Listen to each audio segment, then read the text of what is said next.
What's up, everybody? I'm back once again for another video, and in this video I'm going to be showing off the new Clockwork Orange Anniversary Edition Digibook Blu-ray. As you guys saw, I actually picked this up at FYE, the closing down FYE, and yeah, this is my second Digibook next to the Halloween Digibook, and I must say I've never seen this movie. I know that some people might, be like, "You've never seen Clockwork Orange, Cody? Really?" But no, I've never seen the movie, and when I wanted to pick it up, I wanted to get a good edition of it. I mean, you could go onto Walmart and get the 2-disc edition or whatever, but once I saw this, I knew I had to pick it up.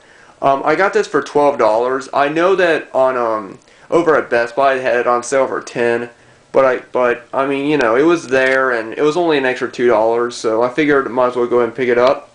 So what I want to do is like I did with my Halloween edition, I'm just gonna show this off, give my own, my own opinion on the Digibook, open it up for you guys, and go through page by page. So let's get started.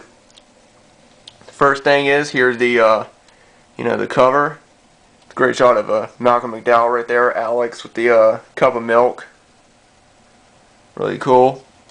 It's the Blu-ray, and then it says Stanley Kubrick's The Clockwork Orange Anniversary Edition.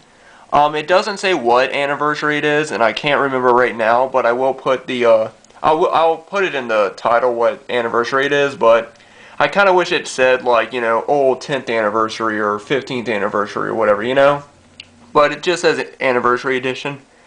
I really like this cover art. It's way different from the other editions, because all the other DVD editions that I've seen, they use the original cover, of him with the bow and arrow, and so this was really cool.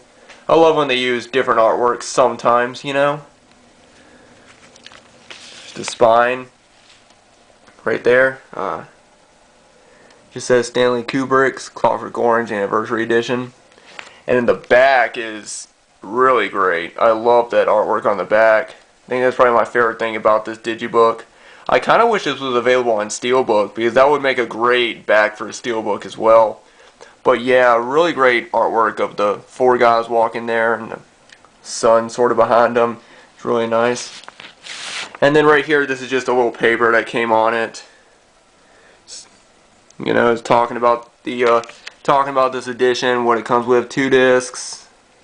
Sorry about the lighting. The sun's kind of blaring in the window next to me. But here's all the special features. I'm not going to read them all off.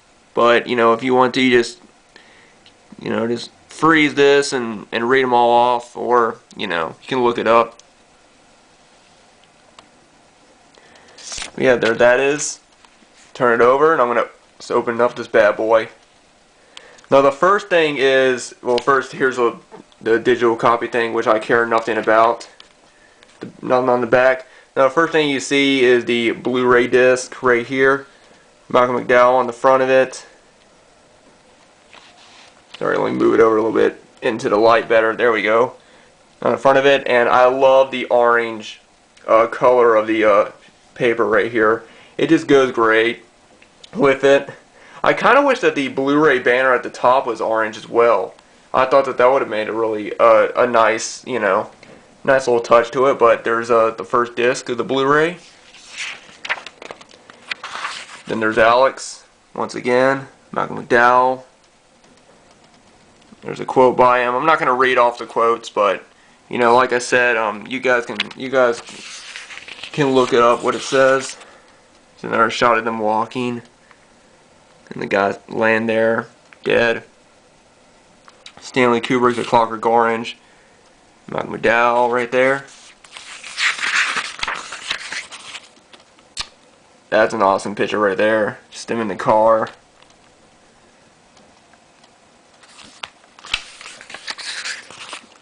Shot of Stanley Kubrick during a scene. Yeah. A Clockwork Controversy. Kubrick and the banning of a classic. Yeah. And this is basically just them going into, like, the band scenes about the film, all the controversy that surrounded it. It's got a lot. With a tagline like being the adventures of a young man whose principal insists of whose personal interests are rape, ultraviolence, and Beethoven, is it any wonder that A Clockwork Orange was destined for controversy?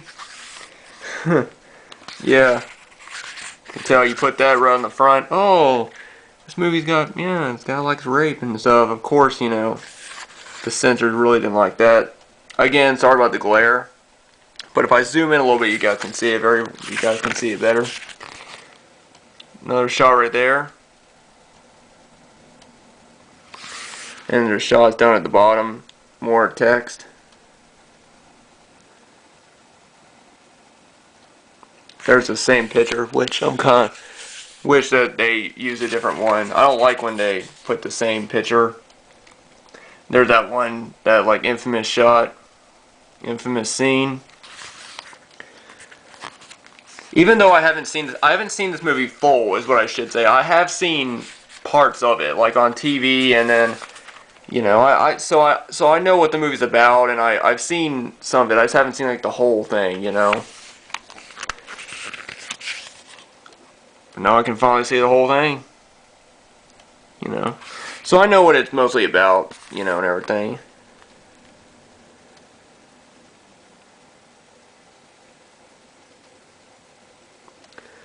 That's funny. I can't really read what it says in the thought bubble right there. I always ought to read it out. And there it is at the theater when it first opened. Huge, of course. Clockwork Orange.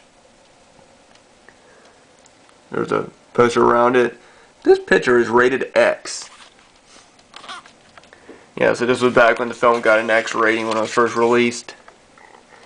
Malcolm McDowell. And then these are like character profiles a bit, like Malcolm McDowell is Alex, and it talks a bit about his life and, you know, and stuff. In every single scene.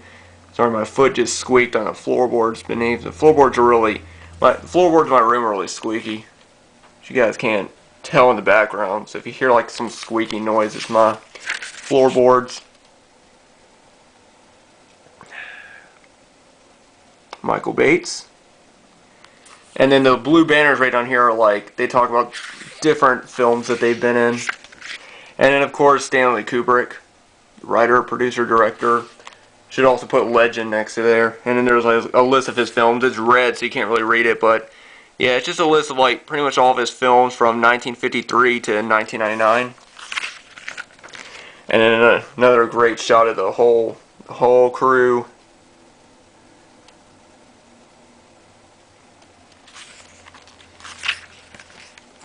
Then here's like some trivia facts about the film, like, I don't know, the soundtrack LP of Kubrick's 2001 Space Odyssey can be available. Can be seen available for purchase in the record store that Alex visits, and just random stuff. Rob Zombie's Halloween 2 features Malcolm McDowell, referencing his famous "nice and sparkly clean" line from Clockwork Orange. Yeah, just like funny little, you know, trivia quotes. And then there's a shot of when, you know, they're attacking the old man and Kubrick's coordinate. And these are just like a whole reel of like, you know, shots of when behind the scenes when Alex got that, you know, thing on his head. Sorry about the sun right there. Glare, try and zoom in. They're in black and white as well. So that doesn't really, you know, it makes them look brighter than if they were in color.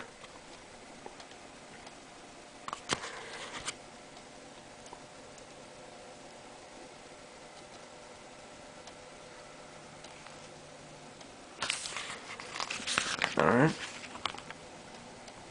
That shot. And then film versus novel, and it's basically just them talking about, you know, differences between the novel and, you know, the film. Right there is when they start talking about it. With a few key differences. And this lists off like some of the different stuff about the film that's different from the novel. Things that were changed.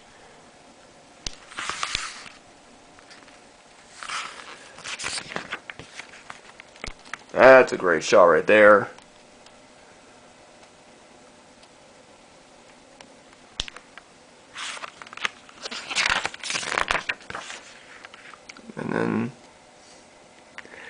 I was cured alright. Yeah, and then I think that's about it. And then the last disc is the other Blu-ray, which is Stanley Kubrick, A Life in Pictures. Just a documentary about Stanley Kubrick. And again with the orange, orange color. And that is it. That is my overview of the new Clockwork Orange Anniversary Edition Digibook Blu-ray.